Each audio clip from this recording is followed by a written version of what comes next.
Hello. My name is Eric Cross, and I'm a member of the Dole Institute Student Advisory Board, the official student group of the Institute.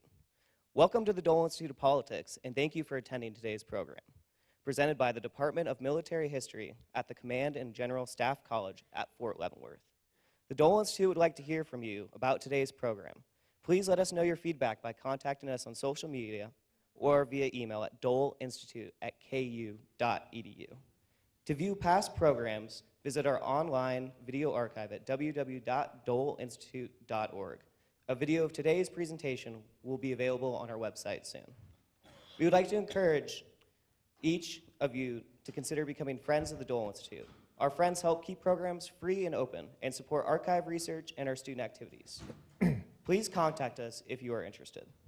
After the presentation, we will have some time for the audience to ask questions. If you have a question, please raise your hand, and a student worker with a microphone will come to you. Please stand if you are able and ask just one brief question. Before we begin, I'd like to remind you to please turn off your cell phones. And now, please join me in welcoming Director of U.S. Army Command and General Staff College, David Cotter.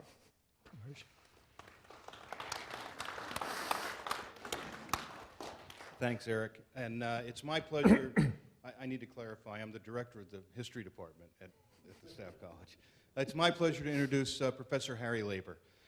Harry took his PhD from the University of Kentucky in 1998.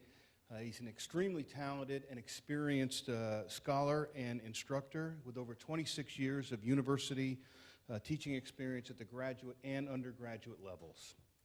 He's a master of a wide variety of historical topics, primarily military history, and he has published works in many different areas. He's the author of A General Who Will Fight, The Leadership of Ulysses S. Grant, Citizens More Than Soldiers, The Kentucky Militia and Society in the Early Republic. He's also put out the second edition of The Art of Command. If you see it in the bookstore, that's what it looks like. This is mine. I'm not sharing it. He was also the Fulbright visiting scholar to the National University of Ireland at Maynooth, and he apparently liked it so much he's going back there this weekend. Is that correct? Tomorrow. Tomorrow. Ladies and gentlemen, CGSC Professor of History, Dr. Harry Laver.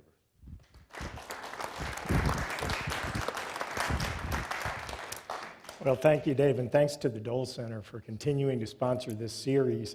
I know my colleagues are always happy to come down and do a talk here, and I've frequently been down to watch them, and I recognize many of your faces, so we appreciate the consistent attendance on your part. We really do. There's always a nice, consistent crowd. And I know some of you, in fact, have even given up Jeopardy this afternoon to attend, so again, I appreciate that for those of you who have done that. Let me ask you first a question. Other than the man we see here, what British commanders can you name from World War II? Montgomery. Oh, Slim. Say, Wingate? I think I heard Auchinleck. Good, okay. The one I heard most was Montgomery, right? Bernard Montgomery. We'll come back to Bernard Montgomery. This guy here, Arthur Tedder, I don't know if his name would have come up or not.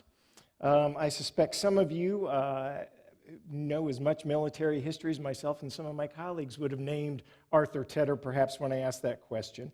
But Tedder is the man I want to talk about today as we pursue this series of some of the most famous, unfamous military commanders in history.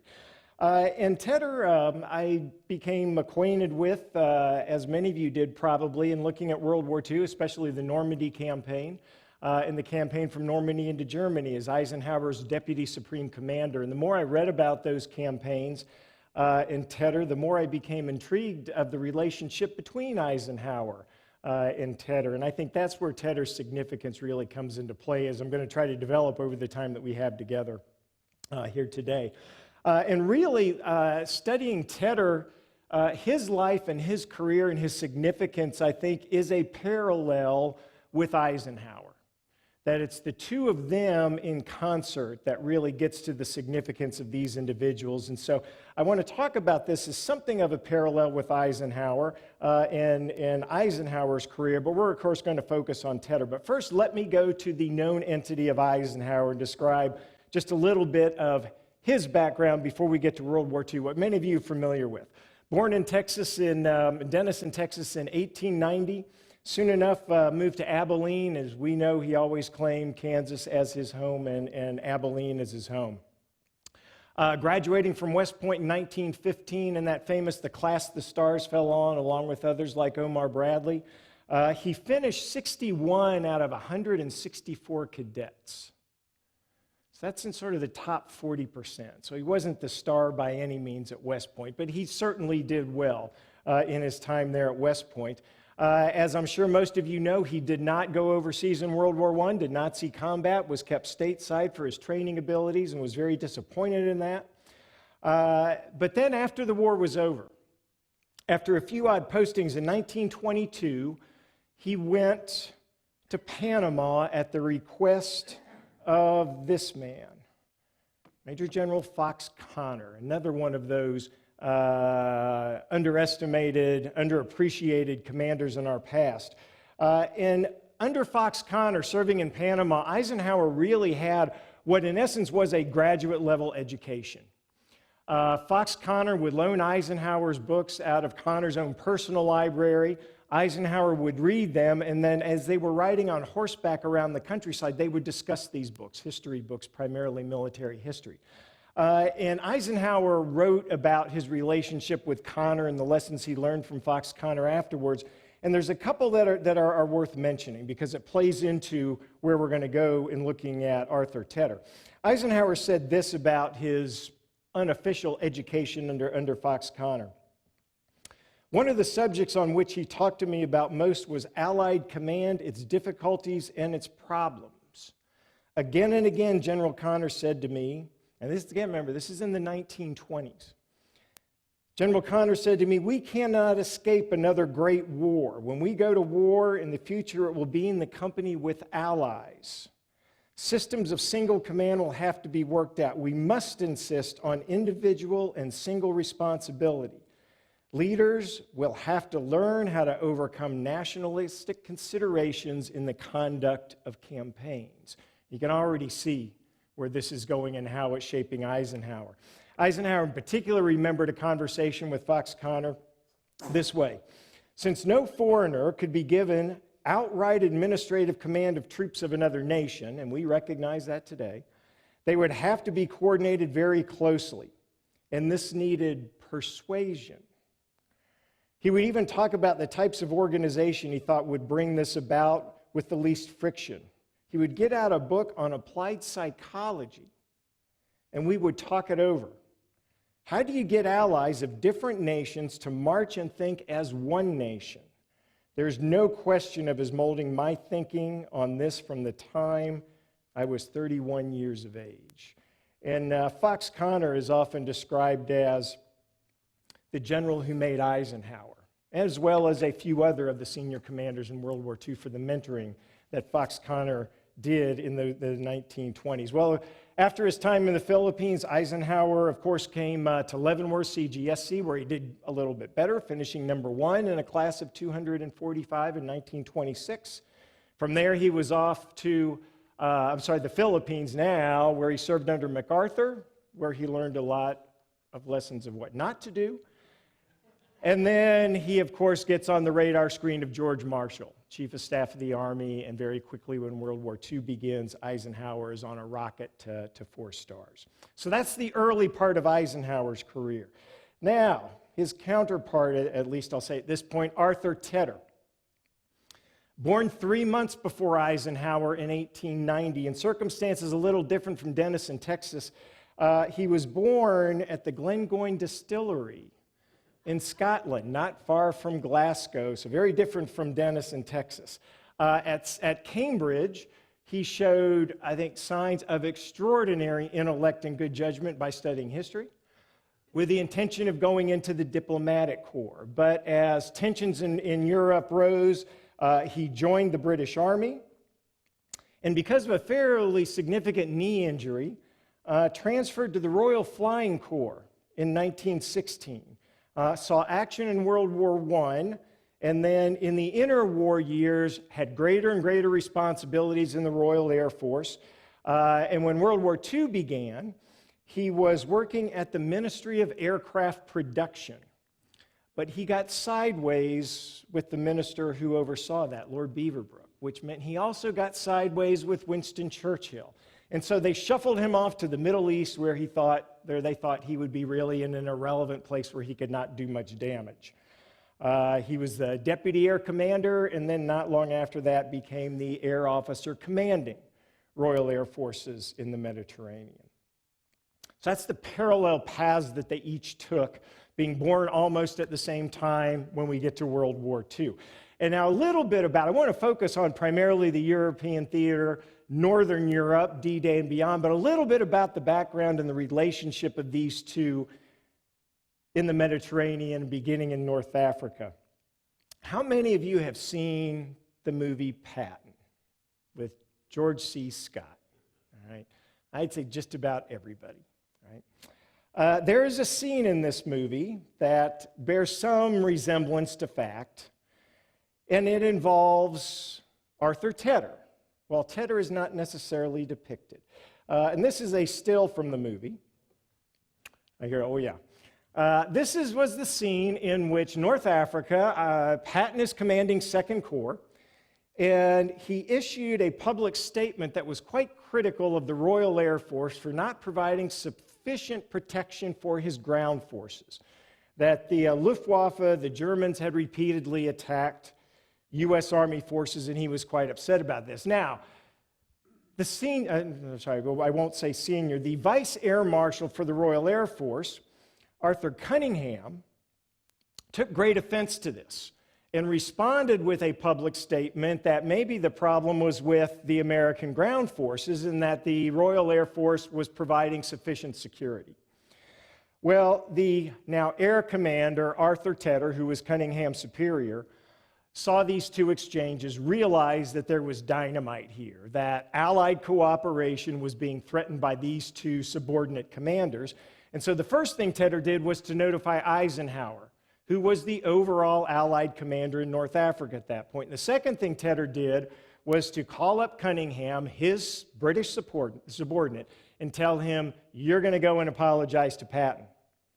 This is the scene that's depicted in the movie. Cunningham goes to apologize to Patton. Along on this trip is Arthur Tedder and two spots, Carl Spaatz, the American air commander.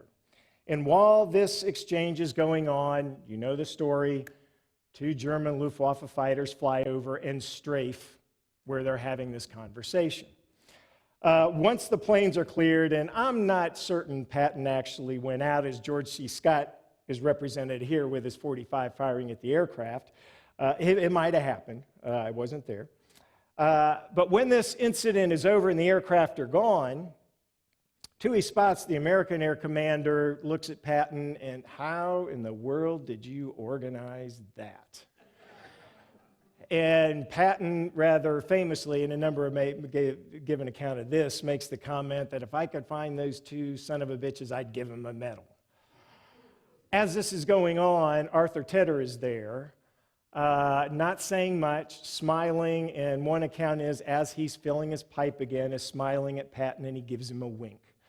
And I think this is one of the early instances we see of Tedder not aligning himself with his British colleagues, nor aligning himself with the air power commanders, but recognizing that the Allied effort was really what was important here.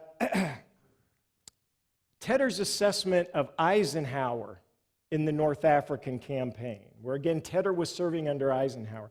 Tedder said this: undue deference to national susceptibilities on either side might well ruin the joint enterprise in North Africa. Without General Eisenhower's outstanding ability as a coordinator and his determination to work most loyally with the British, I do not think that the obstacles could have been surmounted. So Tedder recognizing Eisenhower's approach to dealing with a joint command, a combined command. Well, one or two more instances before we move on to Northern Europe. In June of 1943, as it was clear the Allies were successful in North Africa, the next step was going to be Operation Husky, the invasion of Sicily, to come in July of 1943. As the planning was going forward, Eisenhower was going to be overall commander for this effort again, with British subordinates as his key subordinates for land, air, and naval power. Eisenhower believed that the small island of Pantelleria, which is in the red circle there, very small island, that it was going to be necessary to capture that island from the Germans. The Germans were operating air assets off of that could threaten the lines of communication between North Africa into Sicily. His subordinates, however, did not agree. Harold Alexander, who was the British ground forces commander, didn't believe it would be necessary. Admiral Arthur Cunningham, the Royal Navy commander, did not believe it would be necessary. And his air subordinate commander, Arthur Tedder, was at first reluctant and not certain it was worth the effort. But as the conversations went on between Eisenhower and Tedder, Tedder became convinced that Eisenhower was right, and threw his support behind Eisenhower's commitment to taking this small island. Tedder recognized that by taking it, it would deny the Germans the capability to operate air power off that island, and Tedder, could operate air assets off that island, providing better protection and a means to provide air support for the operations in Sicily. Equally as well, once the invasion of Italy took place, when the Fifth Army, as some of you are aware of, was really struggling in the campaign, others wanted to divert air power to other theaters. Tedder backed Eisenhower in maintaining as much air power as possible to support Mark Clark and the Fifth Army. So again, Tedder backs Eisenhower. And this wasn't just a one-way street. It's as this operation is going on in October 1943, Winston Churchill, as many of you know, was always enamored with the idea of attacking the Germans through their soft underbelly in the Mediterranean. And one of the operations that became a real pet project for Churchill was an amphibious invasion of the Greek island of Rhodes. It's called Operation Accolade. And while the British and American armies are struggling with that horrible fight moving up the Italian peninsula, Churchill wants to divert resources to this amphibious operation in Rhodes. Eisenhower is fighting against him the whole way, and again in this instance, Tedder backs Eisenhower that our priority has to be here in Italy, and what we know is coming next year, Operation Overlord. So the support was there throughout. Eisenhower's assessment of Arthur Tedder in the Mediterranean. The truth is that bold commanders, British commanders in the Mediterranean were Admiral Andrew Cunningham and Tedder. So Eisenhower was identifying Tedder as really being the most critical here.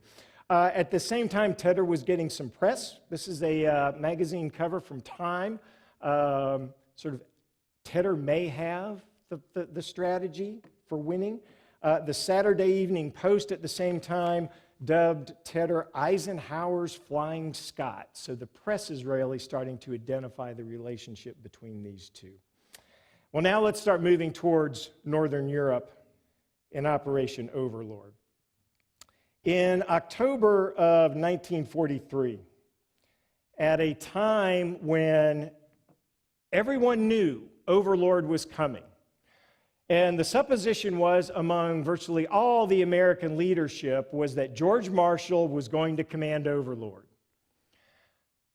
In Great Britain, Churchill was telling Alan Brooke, who was the chief of the Imperial General Staff, George Marshall's counterpart in the British system. Churchill is telling Alan Brooke, you're going to command the cross-channel invasion because it had not been settled. Eisenhower was one of those who believed that Marshall was going to be selected to command Overlord. And so to assist Marshall, who was back in the United States, Eisenhower sent his chief of staff, a general named Beadle Smith, to give Marshall his thoughts on an air commander. And what Eisenhower told Smith to tell General Marshall was that whomever he chose as air commander, it should be someone who was thoroughly schooled in all the phases of strategic bombing and more particularly, and this Eisenhower underlined, in the job of supporting ground armies in the field. And of course, Eisenhower's recommendation was Arthur Tedder. Now, of course, Marshall is not named to command Overlord. It's Eisenhower. He finds out December 7th of 1943. President Roosevelt tells him that personally. And not surprisingly, Eisenhower wants Tedder to be his deputy supreme commander for Operation Overlord, and he gets his wish. As Eisenhower was leaving the Mediterranean to head to England in preparation for Overlord, he recalled his thoughts at the time, which went like this. In the Mediterranean, Tedder had won the respect and admiration of all his associates, not only as a brilliant airman, but as a staunch supporter of the Allied principle, as practiced in that command. So Eisenhower, we see this is developed now through North Africa, through the operations in Sicily and Italy. These are two men who view their responsibilities very much alike, and that they are committed to Allied operations. All right, so let's talk about Eisenhower and Tedder in Northern Europe. And to do that, there's any number of instances, events we could focus on, but there are three in particular I want to give you as illustrations of how these two men work together. The first one was something called the Transportation Plan. The second one dealt with the use of the strategic bombers, the big bombers. And then the third was dealing with another British commander that many of you mentioned earlier, Bernard Montgomery. We'll get to him last. Let's first talk about the Transportation Plan. When Eisenhower was named as Supreme Commander for Overlord, one of his great concerns, in fact, maybe his greatest concern, was not so much could the Allies put troops onto the beaches of Normandy on D-Day. He believed, as did most of his subordinate commanders, that with some degree of tactical surprise, with the weight of forces they were going to bring, they could get on shore. The greater concern of Eisenhower and his subordinates were what's going to happen in the days and weeks that follow. Who's going to win the build-up battle? Who can reinforce most quickly combat power? And what Eisenhower and the others were concerned about, all having lived through World War I, either on the ground in Europe or Eisenhower's experiences back understanding what was happening in the United States, their concern was that we fight our way onto shore and then we're going to get bogged down. And it's going to become a trench, static warfare just like World War I. That's what was the big concern. We can get on the beaches, but what happens after? So what Eisenhower developed, along with others, was the idea of a transportation plan. And the idea was that in the weeks leading up to D-Day, using the big strategic bombers, the heavy bombers, that by using those bombers, you could deny the Germans access to the region of France in Normandy. And that's what I'm showing you on this map, that red line. Eisenhower's thinking is isolate Normandy. And you do this by destroying the rail lines going into Normandy, the marshalling yards, the rail junctions, transportation centers, major road networks. You destroy all that so when D-Day comes, the Germans cannot rush reinforcements into Normandy and help the Allies win the battle of sustainment, the battle of the buildup. Sounds like a great idea. Who could be opposed? Well, Winston Churchill did not like this idea because he was, up until the last minute, was never really seemed to be fully on board with this cross-channel attack. He again wanted to go down through the Mediterranean, the soft underbelly. He did not like the idea, and he was really loath to give up command of his big bombers to an American ground general. Who else would oppose? Arthur Harris, who was the commander of British strategic bombers, Bomber Command. His nickname was Bomber Harris. He didn't like this idea of surrendering control of his big bombers to an American ground commander. Toohey Spots, the American Strategic Air Forces commander, did not like the idea of giving up command of his big bombers to an American ground commander. Jimmy Doolittle, commander of the 8th Air Force, yes, of the Doolittle raid, did not like the idea of a ground commander getting control of his air forces. Anthony Eden, foreign minister of Great Britain, did not like this idea. Churchill's entire war cabinet did not like this idea. The Joint Intelligence Committee, the Air Ministry of Economic Warfare, nobody liked this idea. It's almost the junior assistant deputy to the vice whomever. Nobody liked this idea. Except for one man. And we know who that was. Churchill and the other civilian leaders that we see here were really concerned about the civilian casualties that this might inflict on the French. Estimates were 160 to 180,000 civilian casualties. And Churchill's concern was, once we liberate France, what are the French going to think of us if we inflict those kind of casualties on the French? The senior air commanders, again, not liking this idea. All of the men that we see here, the air commanders, were really advocates of the air power theorist Julio Douay, an Italian, who wrote about using strategic bombing as a means to win a war without having to use ground forces. That by targeting what Douay called the vital centers of your adversary, communication centers, political leadership, military leadership, transportation centers, industry that supports war. If you can destroy those from the air, there's no need for ground forces. And these men believed they were putting that theory to test, and any diversion of their big bombers to support some ground campaign was wasted effort. The war's going to be over before Operation Overlord can really bear fruit. In writing back to George Marshall in the United States, Eisenhower said, "I've stuck to my guns because there is no other way in which this tremendous Air Force can help us during the preparatory phase to get ashore and stay ashore." Well, yes, the primary advocate in support of Eisenhower and the transportation plan was Arthur Tedder, his deputy commander. And they really, in some respects, divided up the labor on this. Eisenhower was going to work on Churchill. Tedder was going to work on the man that we see pictured here, the man on the right with the pipe, Chief of Air Staff Charles Portal, who was Hap Arnold's counterpart of commanding air power in Great Britain. And really, in many ways, Arthur Tedder was a partial solution to the problem that Eisenhower was facing. Not only was Tedder advocating, but Tedder was going to, Eisenhower made clear, Tedder's going to be the one who is going to be controlling these air assets, not me, not the ground commander. And Churchill started to warm up to this idea, and the way he put it is that Tedder was going to be the aviation lobe on Eisenhower's brain. And that started to get Churchill somewhat on board with this. Tedder wrote about the transportation plan, saying that it's the only one offering a reasonable prospect of disorganizing enemy movement and supplying the time available, and of preparing the ground for imposing the tactical delays which can be vital once the battle is joined. He understood perfectly well what Eisenhower was thinking. Tedder also pointed out that by doing this, it will also restrict the Germans' ability to supply the V-weapons launch sites, the V-1 rockets that had begun to target Great Britain. We can eliminate that, which was a significant concern for Churchill. They got approval for the transportation plan. And in very early April, it went into effect. That didn't mean opposition stopped.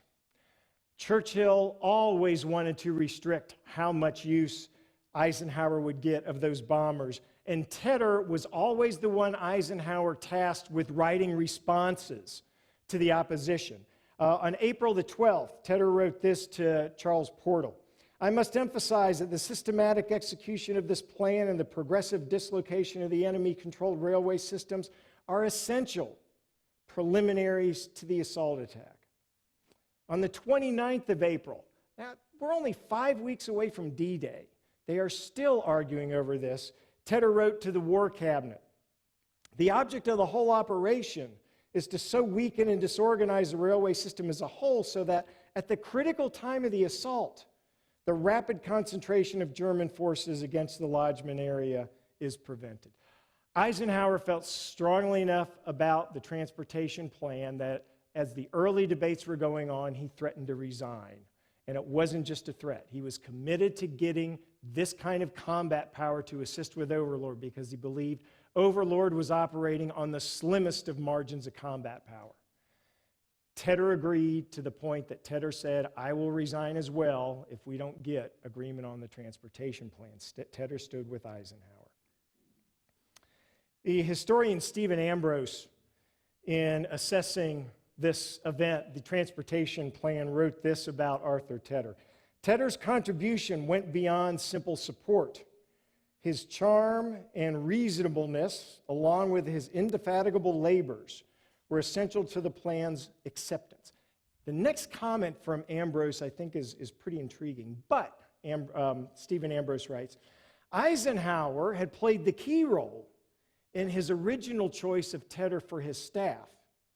He wanted Tedder at SHAEF precisely because he knew Tedder's views on the proper use of air power, and it agreed with his. So their work previously in the Mediterranean and North Africa, Eisenhower saw how much these two men were in agreement. And so in the battles with the other senior commanders for Overlord, Eisenhower knew he had a consistent ally.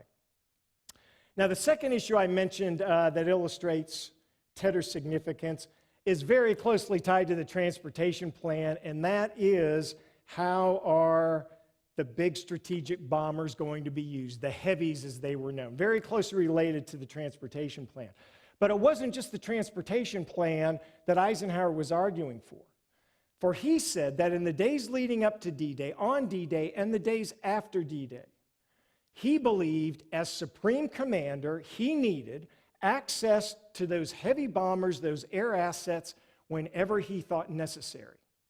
He didn't want to have to go through some committee and bureaucracy to get approvals when a ground commander, a corps commander, an army commander said, I need some heavy air support. He wanted command of those aircraft. Well, again, and not surprisingly, he had opposition, again from Churchill, again from the air commanders, both British and American, who did not want to give up those heavy bombers. Tedder, however, again stood with him. And while this wasn't the issue they had threatened to resign over, it was very closely to it.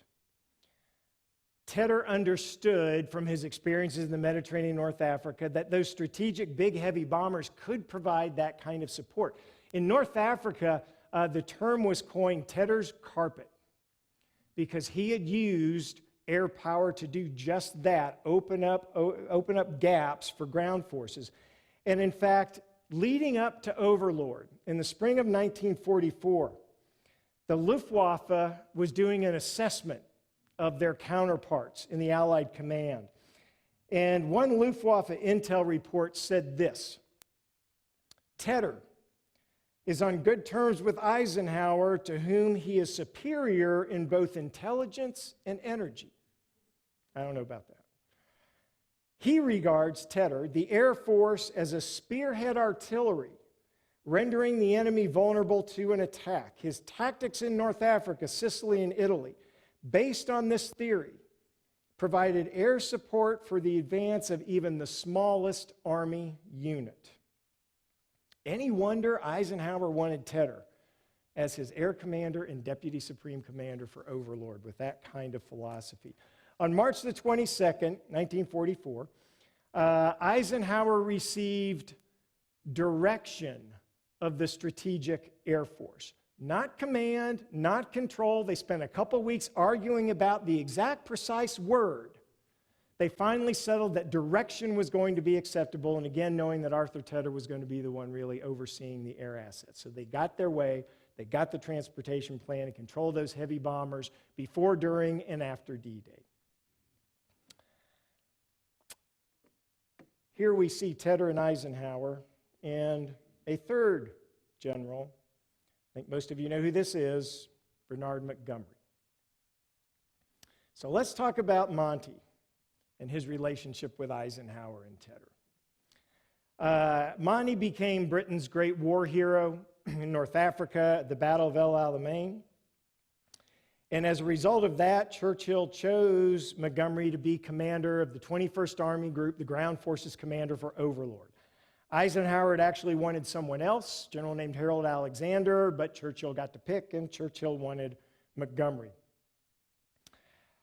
Tedder and Montgomery had knocked heads in North Africa when they were both serving in the same theater. Montgomery, implicitly at least, made implications that all the victories Britain won in North Africa were because of the ground forces. The air power had nothing to do with it. And of course, Tedder was not very happy with that. Once Overlord began and the invasion of North France took place, Montgomery again made implications that air power wasn't providing sufficient support. And because of those complaints, the senior air commanders, and Tedder signed off on this, approved Operation Charnwood, which was an operation to take the city of Caen, which is just in the British sector on the Normandy beaches, just inland.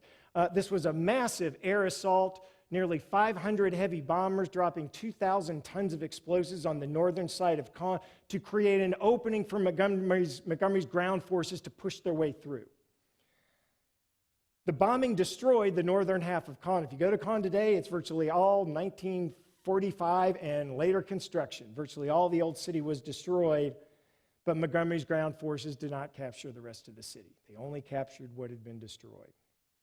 Implications again, the air power didn't provide enough. Now, Tedder, of course, was not very happy about this for the assets he had agreed to give to Monty, which led to, 2 weeks later, Operation Goodwood, which was going to be another effort to capture the city of Caen.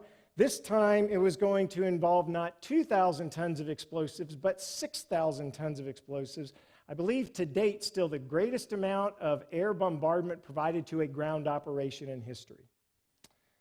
The end result of Operation Goodwood was Monty's forces picked up 7 miles of space. It didn't bring the great breakout that Monty had promised. And Eisenhower, frustrated, in some respects furious, made the observation, so we're spending about 1,000 tons of explosives for every mile.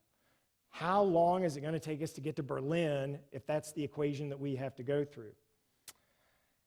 Tedder made clear to Eisenhower, you know, the British senior commanders back in London will support any decisions you might make on changing senior commanders. And the message was clear to Eisenhower that if Eisenhower wanted to relieve Montgomery of command, he was going to have Tedder's full backing, the Deputy Supreme Commander.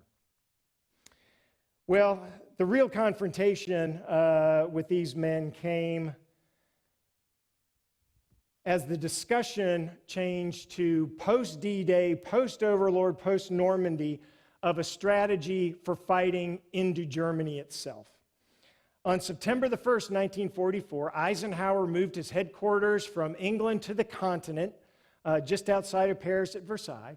And that same date, Eisenhower took over control of the ground war. Now, prior to that, Montgomery had been ground forces commander. This wasn't a demotion. This had been planned from well before D-Day, that once Eisenhower shifted supreme headquarters of the continent, he would take over control of the entire ground campaign. Montgomery would continue to command 21st Army Group, but of course Montgomery didn't like this.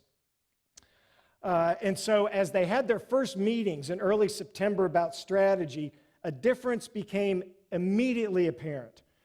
Eisenhower was advocating what we now know as the broad front strategy. He wanted to press in into Germany, really from the northern part of Europe all the way down to Switzerland, a broad front. Eisenhower believed that would keep pressure on the German forces, keep them spread out. They can't concentrate, because Eisenhower knew the Allies at this point had the preponderance of material. They were going to overwhelm the Germans with supplies, if nothing else. Montgomery, however, was advocating for a narrow front. What Montgomery said was, this will take forever. If we concentrate all of our resources into a single drive straight towards Berlin, we can end this war far more quickly. Both have their merits. Both arguments have their merits. Of course, when Montgomery says he wants all the material concentrated on one part of the front, it's his front that he wants the concentration. And he was pretty clear about this. Other armies just stop and hold the line while I, with my 21st Army Group, drive towards Berlin. In the conversations they had over this, Eisenhower attempted to make as clear as he could his thoughts on this.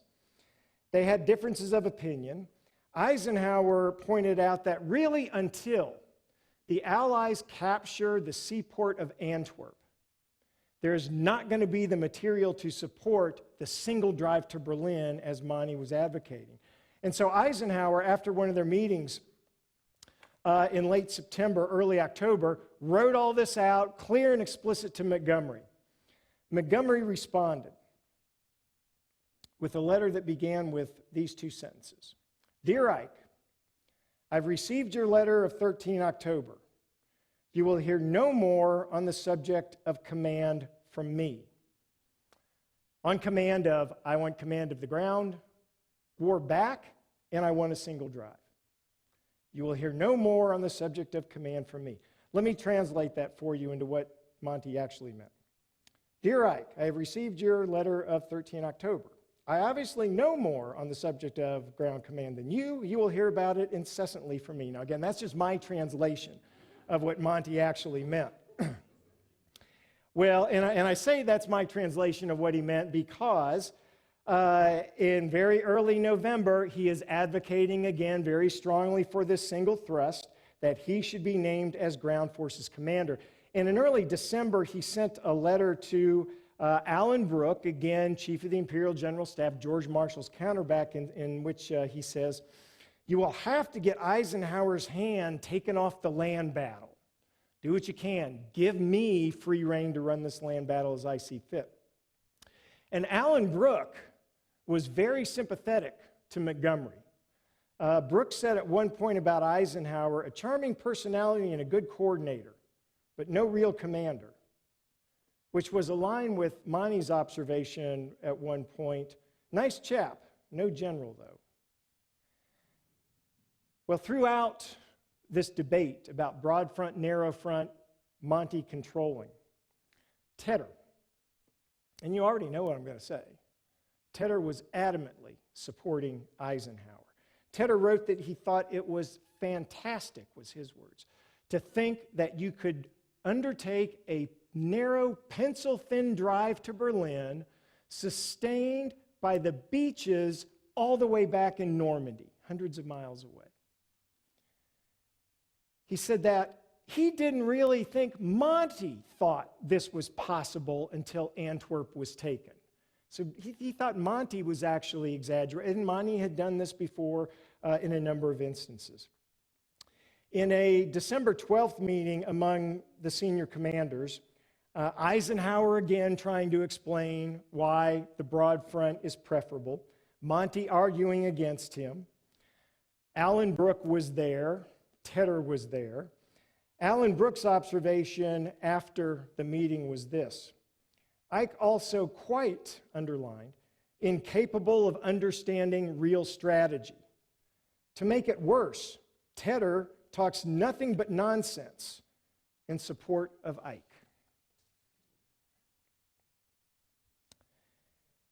In early 1944, well before D-Day, Ike had written a letter to Lord Louis Mountbatten, who earlier in the war, very early in the war, had been named by Churchill to be Chief of Combined Operations, the first sort of Allied office working together. And Eisenhower was commenting on the basis of Allied command. So this is almost immediately after he was named as Supreme Commander. And this is what Eisenhower wrote. Patience, tolerance, frankness, absolute honesty in all dealings, particularly with all persons of the opposite nationality, and firmness are absolutely essential. So Ike had recognized that in the kind of position he was in Allied leadership, he could only command effectively through cooperation and through persuasion. And I'm going to add to the image here Fox Connor. Fox Connor dies in 1951, but if he had any idea of what Ike was doing as commander, Fox Connor had to be smiling. For Eisenhower clearly had learned those lessons in Panama. Eisenhower also wrote, only trust and confidence can establish the authority of an Allied commander-in-chief so firmly that he need never fear the absence of legal power. Because indeed, Eisenhower had no legal power over any of his British counterparts. And so he had to rely on that trust and faith, which he had developed with Tedder. And fortunately for Eisenhower, Tedder was of exactly the same mind. Tedder set aside any unquestioning obedience to a very narrow British perspective. He set aside his loyalties to his service of air power to focus on Allied success. Tedder did not shy away from a fight with Churchill, with the bomber barons, the senior air commanders, with Eisenhower's chief of staff, Beadle Smith. He didn't shy away from a fight with Monty or with any of his British and American counterparts. He remained committed to Allied cooperation. I'll turn again to historian Stephen Ambrose. Tedder's dedication to Anglo-American solidarity was as strong as Eisenhower's. And if we just take a moment and play what if? What if in any of the episodes we've talked about today, Tedder had, instead of supporting Eisenhower, sided with Churchill or Montgomery or his air counterparts in the British and American air forces? How much more difficult Eisenhower's job would have been, how much greater the burden he would have borne when he would often have stood alone against these other extraordinarily powerful men.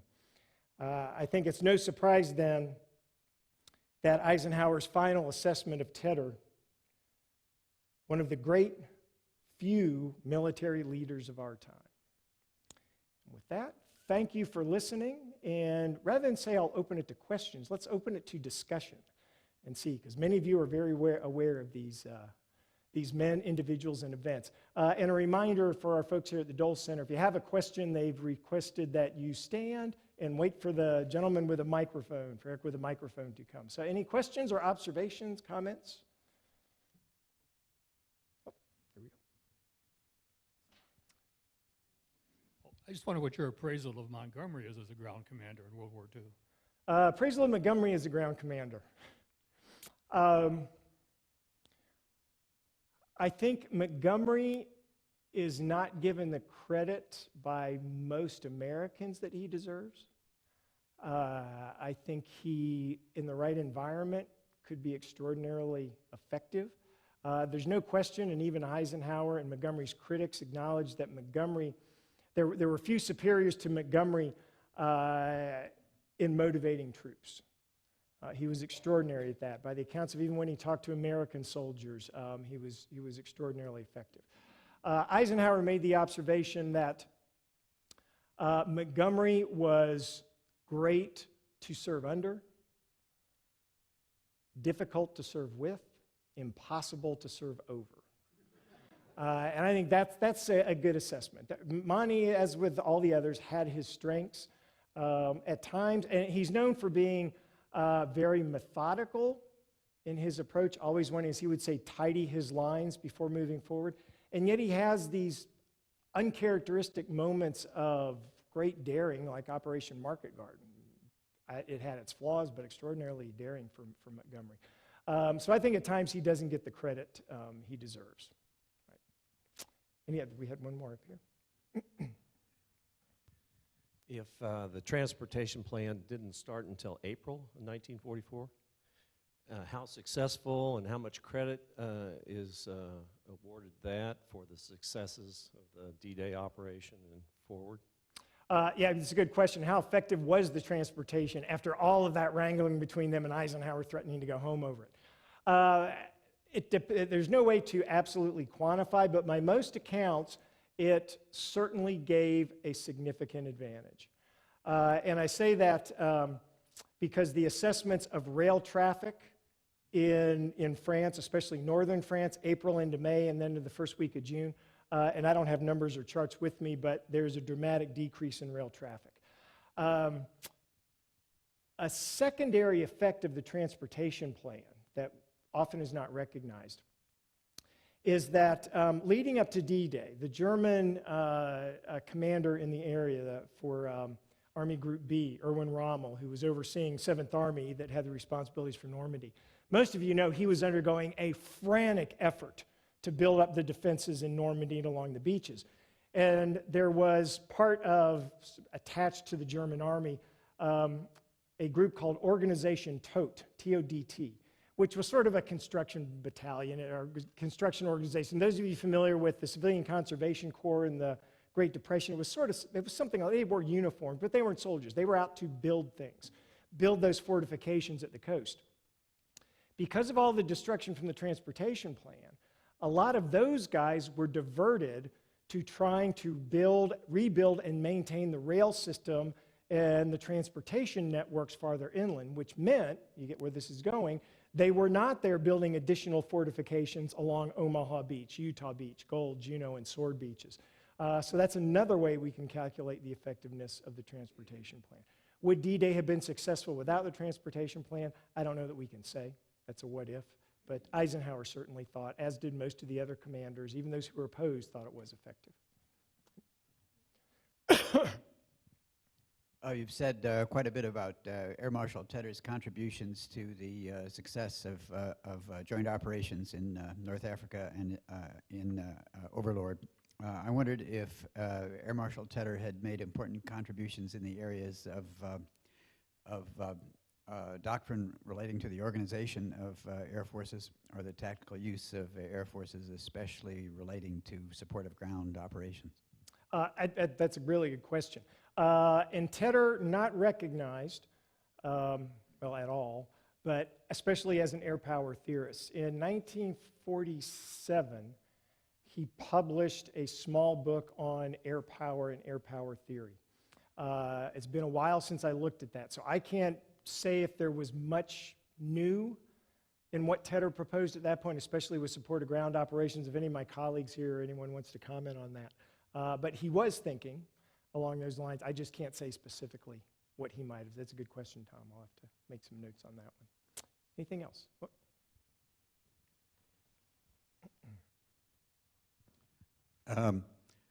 At the time of the D-Day landings, how much air power was devoted to the German reserve units that might have been brought up to the beaches to thwart the landing? How much German? No, how much Allied air power? Was there intense bombing of German reserve units, or what happened with that? Well, first on D-Day itself, extraordinary air support for D-Day. And really, even the most senior air commanders weren't going to argue about on D-Day. They recognized that we have to give all the potential air support we can. And so leading up to D-Day, there was significant bombing of what were identified as key sites. Not surprisingly, perhaps, twice as much tonnage was dropped on the Pas de Calais, well north of Normandy, where the Germans thought the invasion was going to come, then was dropped on Normandy because trying to reinforce German preconceptions. On D-Day itself, as an indication of the number or how much air support there was, rough estimates are the Allies, British, Canadian, U.S., through 15,000 sorties in that one day. The Germans, about 319. Right, so 15,000 versus 319. Most of you, I assume, have seen The Longest Day, right, the 1960s. And there's the two guys from the Luftwaffe who do that one strafing run. It wasn't quite that small, but it was pretty close to it. So extraordinary air support and air power. By the time D-Day comes, the German, the Air Force, the Luftwaffe, has essentially been driven back into Germany. Had been accomplished late April, early May, so there was air superiority. From that point on, and this is why Eisenhower and Tedder wanted control of those big bombers, not just D-Day, but for some time after, was that as reinforcements started to flow towards Normandy, they could interdict those. And they could go after them with close air support, yes, but with the heavy bombers as well. And I think it's about the 1st of September or so, it might be late August, when absolute control of the strategic bombing force goes back to Arthur Harris and Toohey Spots. So he keeps it for a good while. Sir? Yeah, Sergeant Slaughter, as one of the survivors of D-Day, has written an interesting book, a fascinating book on D-Day and beyond. And he talks about all the training in England and how the troops were chosen to find the ones that would do the scaling of the walls and everything else, and there was a lot of work done. I was wondering who is in charge of all that in England? Who would be the commander that organized it all, because it was really terrific. That's a good question. Who is in charge of all the training and preparation for D-Day? A series of commanders, not surprisingly. At least as far as the initial preliminary planning for D-Day was a British general named Frederick Morgan.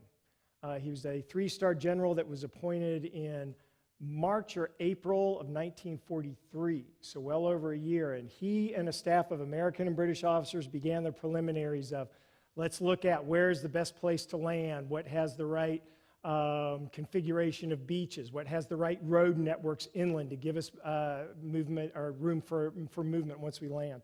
So he had the responsibility for laying out the first planning. Omar Bradley, to get closer to D-Day, Omar Bradley leaves the Mediterranean to go to England in October of 1943. He is named as the senior American ground commander at that point. And so when he gets to England, he will oversee all the preparations, not a lot of detail at that level, but the overall preparation for American forces. Eisenhower, as I said, was named Supreme Commander December 7th, 1943. He doesn't get to London until January 14th when he takes command. At that point, we're maybe 20 weeks away from D-Day?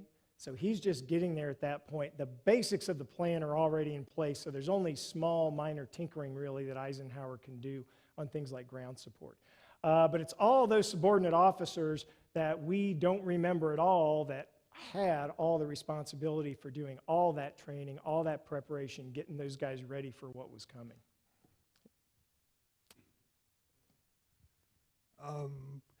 Eisenhower, I believe that Eisenhower, I read that he was so stressed out. His state of mind planning D-Day was how was Tedder feeling compared to Eisenhower at this moment? Tedder, his personality was such that he always appeared extraordinarily calm. That's not to say he did not get exercise, as in some of the instances that we've talked about. Tedder, I think, was in some ways in a very fortunate position. As Deputy Supreme Commander, while I've said that he controlled the air assets to some degree, there was an appointed air commander for D-Day. His name was Lee Mallory. He was a British air officer. But nobody liked him. Nobody trusted him with the big strategic bombers. Everybody turned to Tedder. But as Deputy Supreme Commander, Tedder could sort of stay in the background. And in a lot of the photographs, or some of the photographs I've showed you, and many of the photographs we see of Tedder during the war, he is always sort of physically in the background. Eisenhower's the one who's up front that's got to deal with Churchill, that's got to deal directly with Montgomery in so many cases. And you're right, in the lead up to D-Day, the stress on Eisenhower was extraordinary. In the last couple days when he moved his headquarters down to Portsmouth on the southern coast of England, where much of the invasion fleet was going to depart from, apparently it was pot after pot after pot of coffee, smoking, best estimates, somewhere in the neighborhood of 4 packs a day. His doctor monitoring his blood pressure was really concerned because it was, not surprisingly, right, sky high. He had to deal with Charles de Gaulle. So a whole number of things played into Eisenhower's stress level that really Tedder could avoid the worst of it. Not to say there wasn't stress on Tedder. All these men had extraordinary stress on them. Probably hard for any of us to imagine. Sir, you had a question? On D-Day, why was close air support ignored? Because you get 3 panzer divisions getting into the beachhead, like the 21st and Laver Panzers, pretty soon, even though they did a lot of interdiction behind the beaches, there was nothing on the beaches. And Tedder supposedly had some experience in North Africa with close air support, but it seems to be ignored on this. Yeah, I don't know that I would say it was ignored. There is some close air support, if not exactly on D-Day, in the days immediately after. And your point about 21st Panzer Division, the only German force that actually fights through to the beaches between the British and Canadian beaches on D-Day. But they're fairly quickly driven back in part by close air support. I think the challenge on D-Day itself with close air support is the chaos of not knowing where friendly forces are versus enemy forces. And of course, at this point, Communication, coordination of close air support with ground forces was not well developed at all. As the campaign moves forward, for example, the United States Army will start to develop radio communication directly between ground forces and that close air support. Prior to it was ground forces typically back to London or back to England and then to the air. And so to coordinate on D-Day itself with the chaos, with no firmly established lines, my guess is they thought the risks of trying to do that would simply have been too great. Even as the campaign goes forward, most of you are probably familiar with Operation Cobra and the friendly fire casualties that take place. Now, that wasn't close air support, but nevertheless, I think the same concern. So D-Day especially, they had to let the battlefield develop and firm up a little bit before good close air support could be applied. Right? We have. Who was in charge of the naval activities that occurred on D-Day, especially the amphibious vehicle landing vehicles and et cetera, and what other naval activities were happening? Good question. The naval forces on D-Day, numbers vary, but estimates are somewhere around 5,000 plus vessels. And that goes from the largest battleships. There were 5 battleships that supported the landings, not very far offshore, the Texas and Nevada being 2 of the U.S. ones, down to the very smallest of the landing craft that held roughly 30 soldiers that we've seen Saving Private Ryan, that sort of thing. The overall naval commander was a British commander named Bertram Ramsay. Had worked in the Mediterranean as well. All these guys really had experience in the Mediterranean. They knew each other. Ramsay was extraordinarily good as a naval commander. He is the one who organized Operation Dynamo, which was the British-French evacuation from Dunkirk. So he was very well acquainted with naval operations. Underneath Ramsay, there were then British and American commanders for the force coming in on Omaha Beach.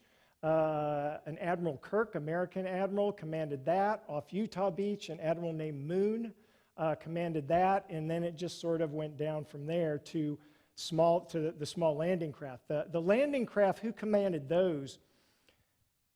There's an example of joint operations, right? You've got Army soldiers on those landing craft, but in most cases a Navy pilot who is guiding those in. And who commands that? The pilot. Or is it the ground force commander? And there's a couple of instances where as the landing craft is approaching, especially Omaha Beach, and the pilot, naval pilot, sees what's happening on Omaha Beach, he decides he's not going to go in all the way. Drop the ramp, okay guys, get out here. In at least one incident, the Army commander disagreed and with his pistol convinced the pilot to take that craft in. And it's really is, it's you know, the oddity of, technically I think the naval pilot commands that until it hits the beach and then the ground force commander takes over. But in that kind of situation, I think it's sort of up for grabs on who's going to have final command. But the naval element for Overlord is just extraordinarily complex, as is the whole operation. Anything else? Got time for one more?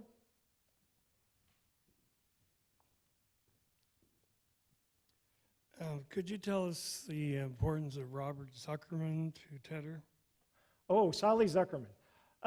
Solly Zuckerman, not a military figure, but an academic who was zoology or biology, something like that, was his actual area of expertise, but he became something of an analyst of strategic bombing and its effectiveness. And Zuckerman had undertaken quite a few studies, I think beginning in North Africa and then on to Sicily and Italy, of the effectiveness of strategic bombing. Was it really worth it, from high altitude and the somewhat lack of precision? And he was very influential with Tedder. He convinced Tedder of the effectiveness of how effective strategic bombing could be, including support in rare instances of ground forces. Hence Tedder's carpet going back to the North African campaign. So Solly Zuckerman, I think, as far as developing strategic bombing theory as the war went on, was probably pretty critical for Tedder and for the others as well. All right, good questions all. Thank you all for coming. A